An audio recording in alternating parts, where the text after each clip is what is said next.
It's Face the Week Monday. Welcome to Snarly Illustration.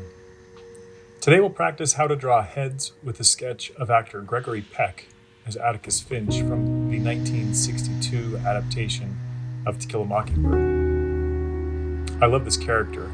25 years ago this month, I was able to play the role of Atticus Finch in a stage production of To Kill a Mockingbird. Enjoy today's sketch of Atticus, Jem, and Scout to the audio of Atticus's famous speech to the jury.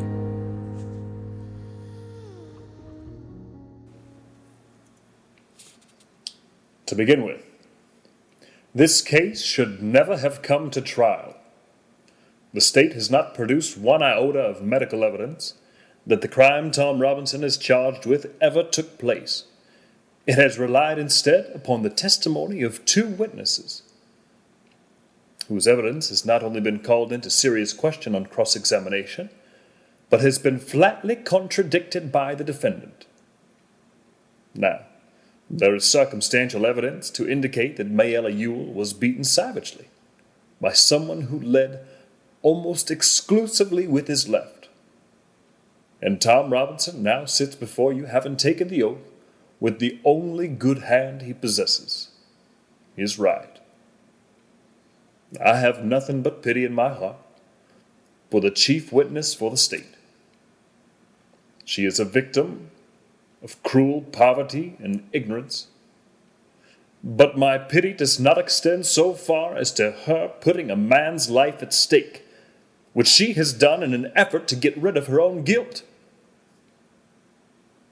Now, I say guilt, gentlemen, because it was guilt that motivated her. She's committed no crime.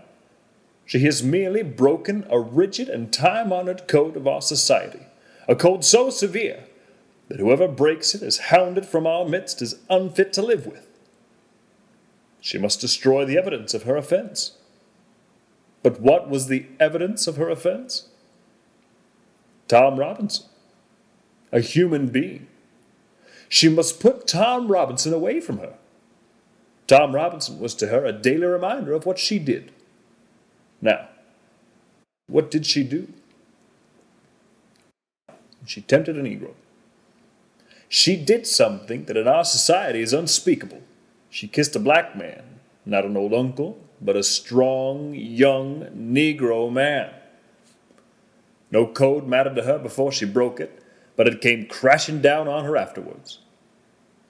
The witnesses for the state, with the exception of the sheriff of Macomb County, have presented themselves to you, gentlemen, to this court, in cynical confidence that their testimony would not be doubted.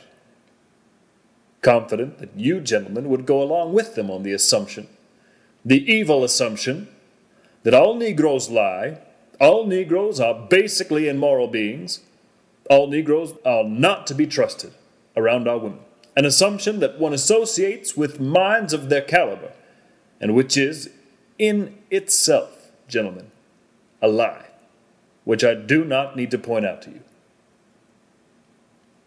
And so a quiet, humble, respectable Negro, who has the unmitigated temerity to feel sorry for a white woman, has had to put his word against two white peoples. The defendant is not guilty. But somebody in this courtroom is. Now, gentlemen, in this country, our courts are the great levelers. In our courts, all men are created equal. Now, I'm no idealist to believe firmly in the integrity of our courts and of our jury system.